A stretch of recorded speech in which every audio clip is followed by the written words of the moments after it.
14-15 سال کا جب ہو جاتا ہے پھر ماں باپ سے بات کرنے کا طریقہ بھی اس کا بدل جاتا ہے۔ بچپن میں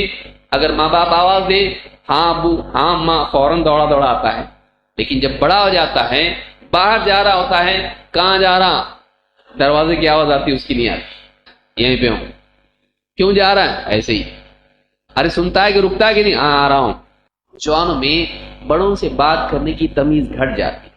وہ یہ سمجھتے ہیں کہ ہم ابھی بڑے ہو گئے ہیں، ہم کو ابھی کسی کا اکرام کرنے کی ضرورت نہیں، اب ہمارا اکرام کرنے کی ضرورت ہے۔ عزت کا ذائقہ ان کو چکھنے کا شوق پیدا ہو جاتا ہے کہ ہماری بڑائی ہونی چاہیے، اور وہ یہ سمجھتے ہیں کہ بدتمیزی کرنا بڑے پن کی علامت ہے۔ اب میں چھوٹا نہیں رہا، اب میں کیوں کسی کی حاجی حاجی کروں، میں کیوں ماں باپ کی خوشامد کروں، میں کیوں ان کے آگے ادب والا بنوں، اب میرا ادب ہونا چاہیے، اب میں چھوٹا نہیں رہا، وہ چھوٹے بچے ادب کریں گے، میں نہیں۔ اور بعض اوقات ماں باپ کے ساتھ بدتمیزی میں حدیں وہ پار کر جاتا ہے۔ بچپن میں باپ اگر ایک تھپڑ بھی لگا دے تو چپ چاپ کونے میں جا کے بیٹھ جاتا تھا، اب اگر باپ ہاتھ اٹھائے تو ہاتھ پکڑ لیتا ہے، کیوں، آپ جم نہیں جاتے، میں جم جاتا ہوں،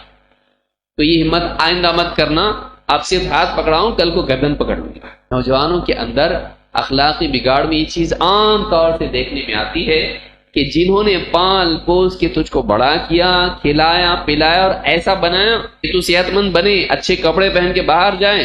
انہی کے ساتھ میں تو بدتمیزی کرنے والا بن گیا۔ یہ چیز اتنی سخت ہے اللہ کے نزدیک کہ اللہ رب العالمین نے اس کا عذاب نہ صرف آخرت میں بلکہ دنیا میں بھی رکھا ہے۔ آپ دیکھیے بچہ جب جوان ہوتا ہے، ماں باپ بوڑھے ہو جاتے ہیں، وہ کمزور ہوتے ہیں اور یہ قوی بن جاتا ہے۔ یہ کمزور تھا، ماں باپ قوی تھے، انہوں نے اس کے ساتھ بدسلوکی نہیں کی، سردی گرمی بارش سے اس کو بچایا، دوائیں، کھانا پینا، ایجوکیشن، سب کچھ اس کا کیا، پیار دیا، محبت دی، اپنی چاہتوں کو قربان کر کے اس کی چاہتیں پوری کی۔ لیکن جب یہ جوان ہو جاتا ہے اور ماں باپ کہتے بیٹے تیرے لیے اتنا سب کچھ ہم نے کیا، ہمارے ساتھ ایسا سلوک کر رہا ہے، بتاؤ کتنا خرچہ تمہارا ہو گیا،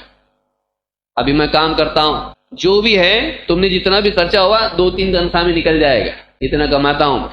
پیسوں میں ماں باپ کی محبت کو گننے والا دنیا میں کبھی عزت نہیں پاتا ہے۔ پھر اس کی اولاد بھی اس کو یاد دلاتی کہ آپ نے اپنے ماں باپ کے ساتھ کیا کیا تھا، تب اس کو یاد آتا ہے کتنا دکھ ہوا ہوگا ان کو جب میں نے ایسا سلوک ان کے ساتھ کیا تھا۔ اس کی اولاد اس کو وہی صفحے، وہی پنے پلٹا کے بتاتی کہ یہ بھی ذرا پڑھو، ہم آپ کو پڑھاتے ہیں۔ تو ماں باپ کے ساتھ بدسلوکی، بڑوں کے ساتھ بدتمیزی، یہ نوجوانی میں بہت زیادہ دیکھنے میں آتی ہے۔ اللہ کے نبی صلی اللہ علیہ وسلم فرماتے ہیں 2 چیزیں ایسی ہیں کہ جن کی سزا اللہ تعالیٰ دنیا ہی میں دیتا ہے، جلدی جلدی اس کی سزا دنیا میں مل جاتی ہے۔ البغی وعقوق الوالدین، لوگوں پر ظلم و زیادتی کرنا، اور وعقوق الوالدین، ماں باپ کے ساتھ برا سلوک کرنا، رشتے ناطے توڑنا، ان کے ساتھ بد اخلاقی سے